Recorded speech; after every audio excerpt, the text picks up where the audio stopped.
shit. Actually in a laundromat that we used to play video games. The night gunshots exploded inside Hot 97, most people thought it was just another violent rap headline. But the internet never understood the full story. Because the man accused of firing those shots was not some random outsider. He was a childhood friend of the notorious Biggie, a man who once stood beside hip-hop royalty before everything collapsed into betrayal, obsession, and chaos. And what really happened was far darker. Before the police reports and media frenzy, he was known as Gutta, somebody deeply connected to Lil' Kim as both protector and, according to rumors, something much more personal. That is where the contradiction begins. Fame versus silence. Power versus invisibility. While stars became legends, the people protecting them faded into the background carrying secrets nobody wanted exposed. You are not ready for this. Because this story is not just about violence.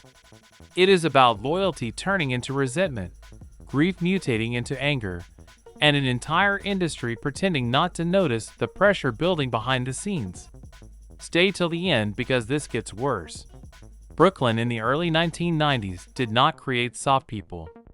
The streets around Clinton Hill and Bedford-Stuyvesant were filled with hustlers, stick-up kids, corner crews, and young men trying to survive long before rap money started changing lives. And inside that environment, a young the notorious Biggie was still just Christopher Wallace. Hungry, loud, charismatic. The kind of person who could make an entire room laugh 1 second and go completely cold the next. But what made Biggie different was not only the music. It was the circle around him. The people who knew him before the fame arrived. Before the suits. Before the bodyguards and platinum plaques. One of those people was a man known on the streets as Gutta. Back then, nobody could have imagined where this story would end. Certainly not with gunfire inside Hot 97. According to people familiar with that era, Gutta was not some industry celebrity trying to chase cameras. He came from the same Brooklyn energy that shaped Biggie himself. Loyal, street-connected, quiet, the type of man who stayed in the background while bigger personalities took center stage. But in hip-hop, the people standing in the shadows often know the darkest secrets. And here is where it gets interesting. Because as Biggie's career exploded through Bad Boy Records under Sean Combs, everybody around that circle started changing. Money changes dynamics. Success changes loyalty. And fame has a way of exposing emotional cracks nobody noticed before. By 1994, New York rap was transforming into something massive. Biggie's debut album, Ready to Die, turned him into more than a rapper. He became the voice of Brooklyn survival. Suddenly, the same neighborhoods that once ignored him now treated him like royalty. Clubs opened doors. Radio stations worshipped him.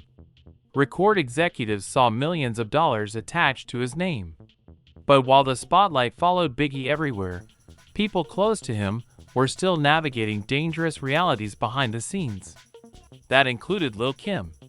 At the time, Kim was young, ambitious, and trying to survive an industry controlled almost entirely by men. Before the luxury brands and magazine covers, she was a Brooklyn girl stepping into one of the most ruthless entertainment businesses on earth. And according to reports from people around Junior MFA, Gutta slowly became one of the closest figures in her life. Officially, he was security, protection, somebody trusted enough to stay near her during public appearances, club nights, and industry events. Unofficially, rumors started spreading that the relationship was much deeper. Nothing was ever fully confirmed. But fans believed there was emotional tension building underneath the surface for years. And that changed everything. Because while Biggie was becoming larger than life, the people around him were dealing with emotional loyalties the public never fully understood. Let us roll the tape for a second. Imagine watching your childhood friend become one of the biggest stars in music history while you remain invisible beside him. Imagine protecting artists, standing in dangerous rooms, handling situations behind closed doors, but never receiving the fame attached to the lifestyle. That kind of imbalance can quietly destroy people emotionally, especially in hip-hop, especially during the 1990s. After Biggie's murder in 1997, the entire New York rap scene shifted emotionally. Fear entered the industry. Grief turned into paranoia. People stopped trusting each other. Crews fractured.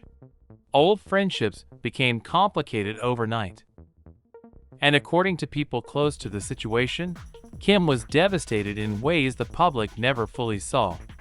Cameras captured the celebrity funeral moments, the tears, the headlines. But the footage said otherwise behind the scenes.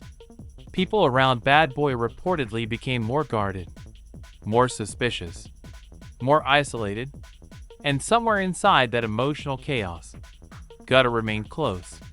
That closeness started attracting attention. Fans noticed it. Industry insiders whispered about it. Radio personalities allegedly discussed it privately. Because in hip-hop, proximity creates speculation. The closer somebody stands to power, the more dangerous the rumors become. Some people believe Gutta became emotionally attached to Kim beyond business. Others thought he was simply loyal to someone connected to Biggie's legacy. Nothing is confirmed.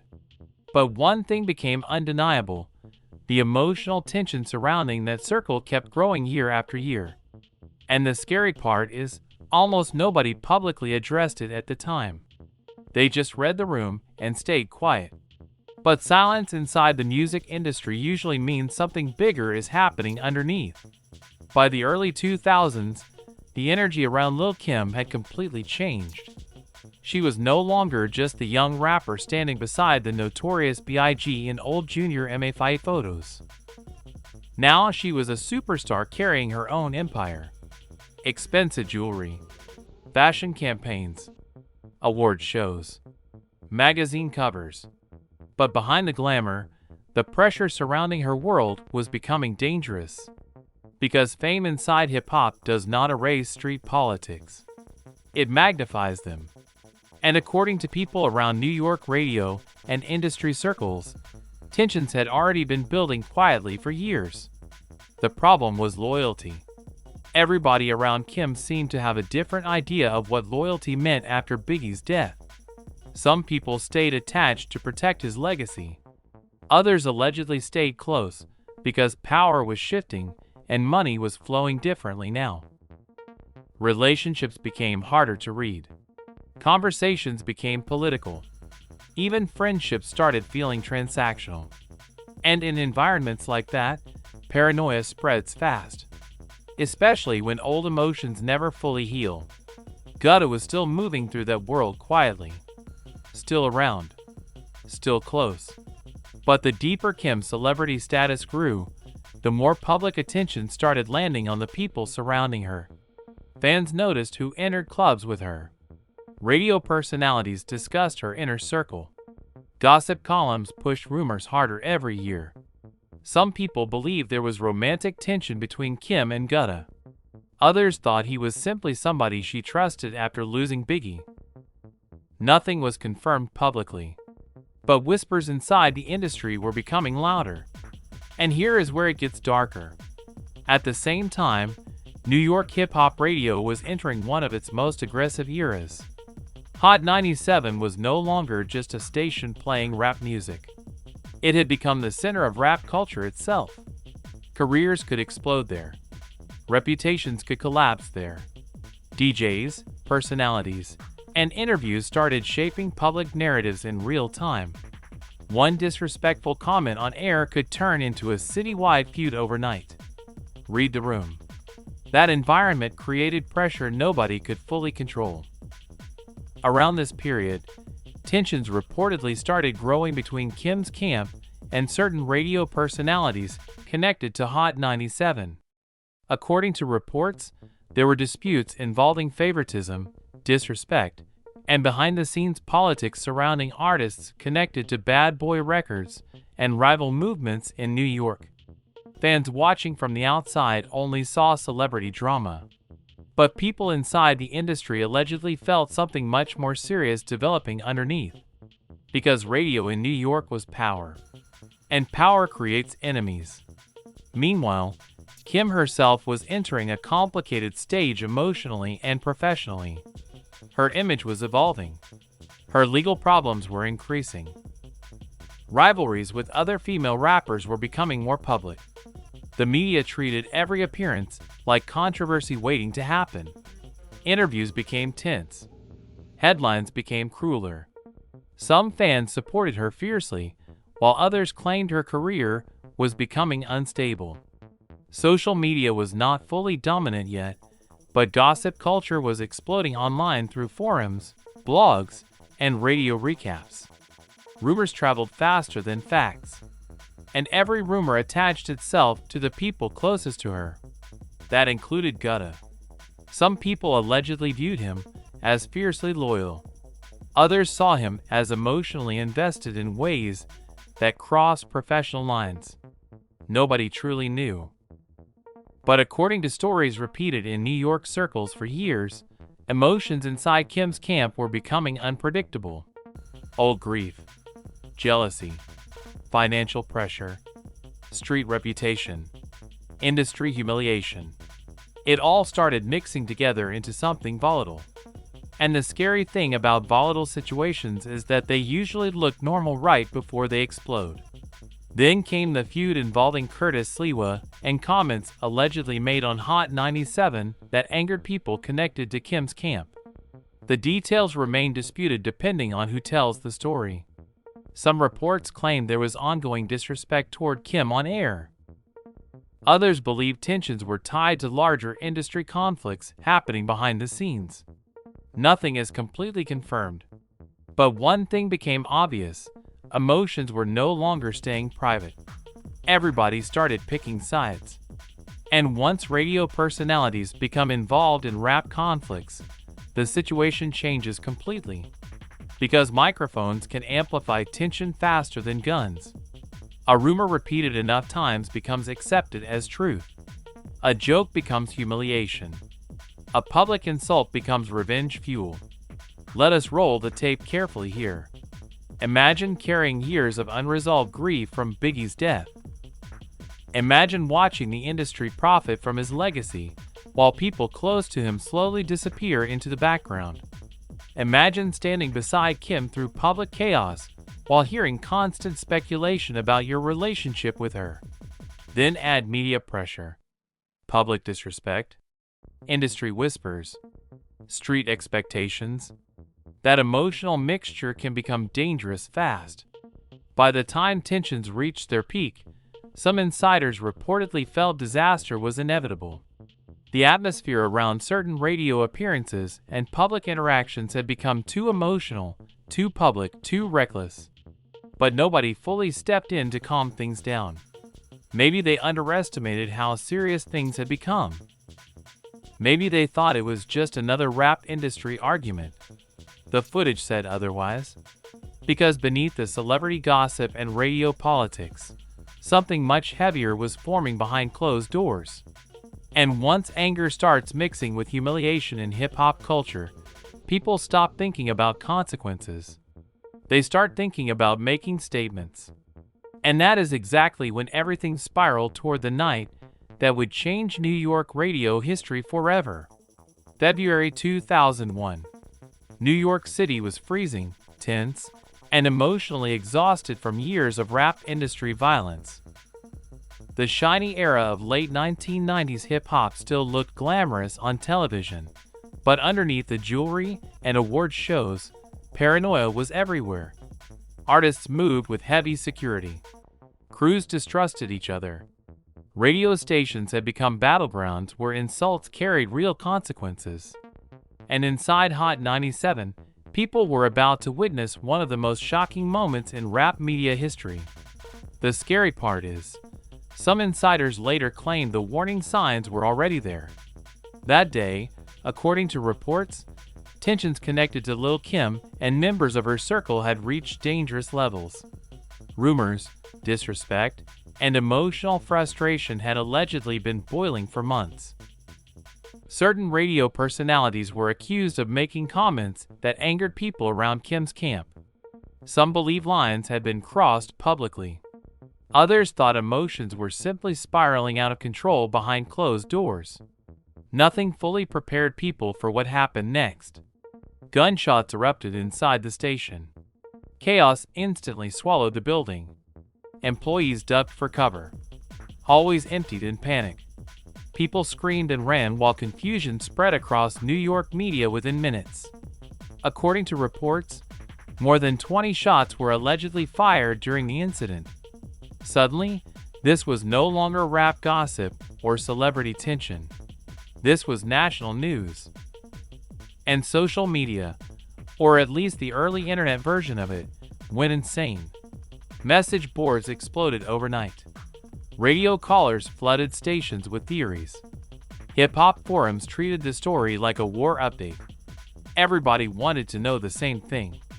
How did things get this far? How did a circle connected to Biggie's legacy end up tied to one of the wildest incidents in radio history? Then the names started surfacing publicly. Gutta, Lil Cease, members allegedly associated with Kim's camp. And instantly the narrative changed from celebrity controversy to something much darker. Let us roll the tape carefully here because this is where media narratives started taking over reality. The public only saw headlines about gunfire and arrests. But behind those headlines sat years of unresolved emotion, industry pressure, and psychological damage nobody had properly addressed. According to reports, prosecutors later claimed the shooting stemmed from escalating tensions involving comments made on air and rivalries connected to the rap scene. Defense teams pushed different narratives. Fans created their own theories online. But one thing became undeniable. The image surrounding Kim's circle was collapsing publicly in real time. And the footage said otherwise compared to the glamorous celebrity image fans once believed in. Suddenly, every old rumor resurfaced. Every whispered story about loyalty, jealousy, and emotional attachment came back into public conversation. Gossip blogs and radio hosts speculated constantly about Gutta's relationship with Kim. Some people claimed he was protecting her honor. Others believed deeper emotions were involved. Nothing was confirmed.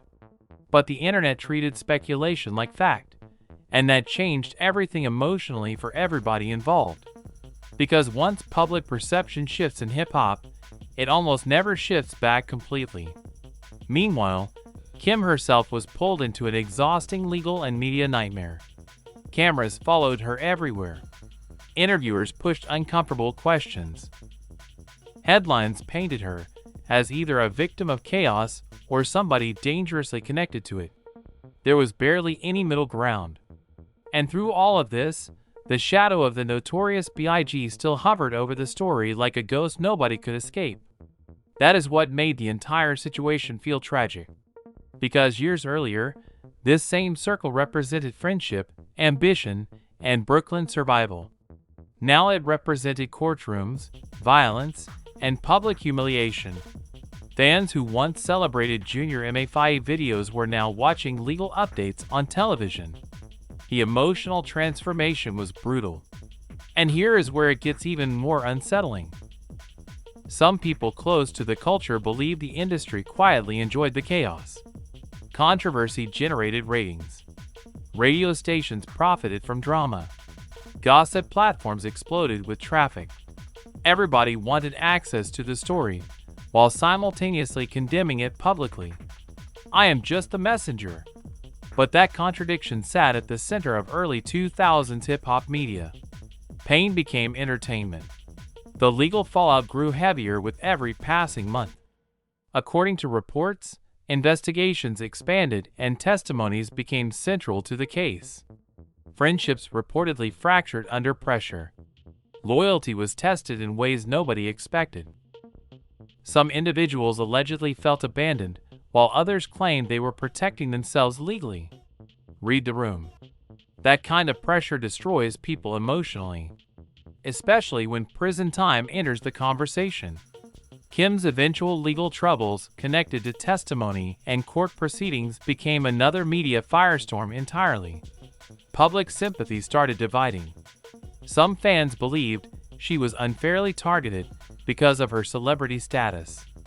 Others thought the entire situation exposed deeper dysfunction inside rap entourages and industry culture. But underneath all the arguments sat one painful reality.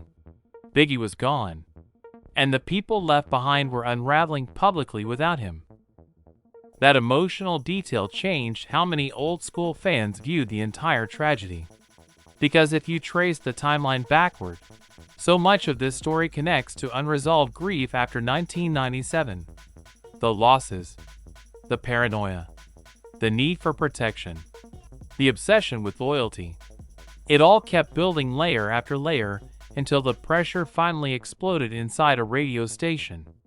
And after those gunshots echoed through Hot 97, nothing around Kim's world ever truly felt stable again. After the smoke cleared inside Hot 97, the entire atmosphere around Lil' Kim changed permanently. The glamour was still there on the surface. Red carpets, music videos, fashion appearances. But underneath it all, the energy felt haunted. Every interview carried tension. Every public appearance felt surrounded by invisible pressure. Because once violence becomes attached to your story, the industry never looks at you the same again. And for Kim, that reality became brutal. Courtrooms replaced clubs. Lawyers replaced executives. Headlines stopped focusing on music and started focusing on testimony, investigations, and prison rumors. According to reports, federal prosecutors believe people connected to Kim's circle had lied under oath regarding the shooting incident. The legal pressure intensified slowly, then all at once. Cameras followed her into courthouses the same way they once followed her into award shows. That contrast was heartbreaking. Years earlier, she represented survival and transformation. A young Brooklyn woman rising through a male-dominated rap industry beside the notorious Biggie. But now the narrative surrounding her felt darker, more tragic, like somebody carrying emotional weight that never fully disappeared after Biggie's death. And here is what many fans still debate today. Did loyalty destroy everybody involved? Because the deeper you study this timeline, the more the emotional contradictions become impossible to ignore. People protected each other publicly while privately falling apart emotionally. Some stayed silent out of love. Others allegedly stayed silent out of fear. Friendships became legal liabilities. Memories became evidence. Every old relationship suddenly carried consequences. That changed everything. Kim was eventually sentenced to prison for perjury and conspiracy connected to false testimonies surrounding the shooting case. The moment shocked hip-hop culture. Fans argued endlessly online. Some believed she was unfairly targeted because she was a celebrity. Others believed the case exposed how dangerous entourages and unchecked loyalty had become in rap culture. But regardless of opinion, the damage was already done. The image of Junior MFI had completely transformed. What once looked like brotherhood now looked like emotional wreckage. And somewhere inside that wreckage sat Gutta, the childhood friend from Brooklyn who had once existed quietly beside one of rap's greatest legends.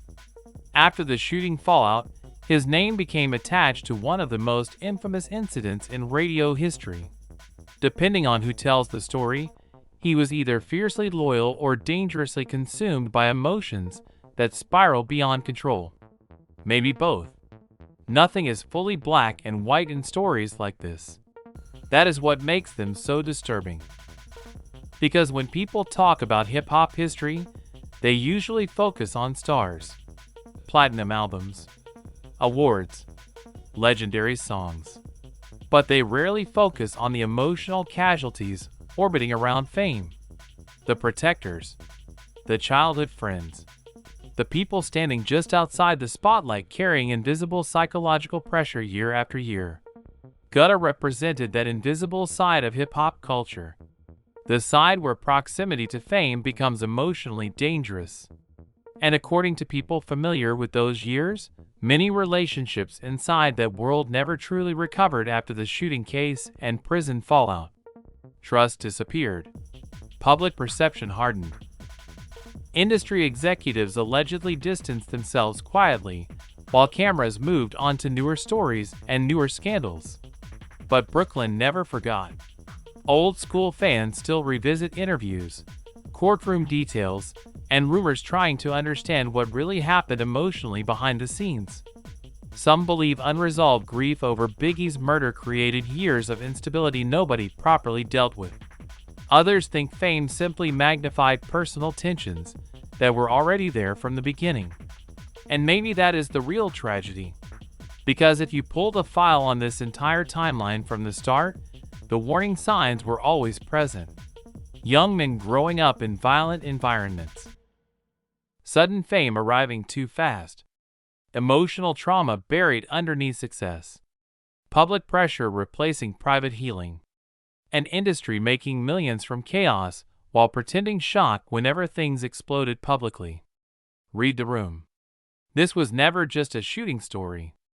It was a story about what happens when loyalty becomes identity.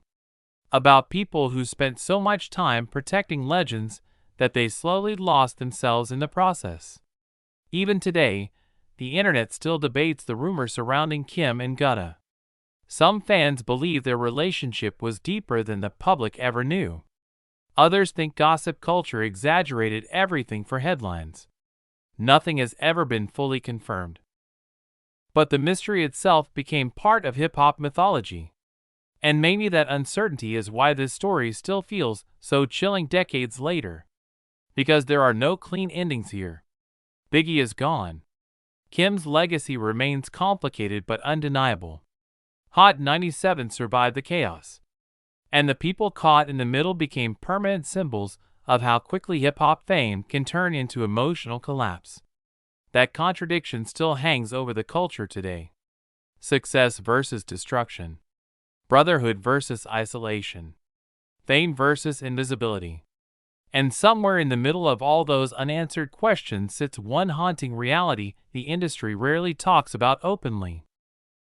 Some people survive hip-hop physically, but emotionally, they never leave the crime scene. And that is why this story still feels unfinished all these years later. Because when people remember the notorious B.I.G., they usually remember the music, the larger-than-life charisma, the legendary verses that changed hip-hop forever. When they remember Lil' Kim, they remember the fashion, the controversy, the influence, the icon status.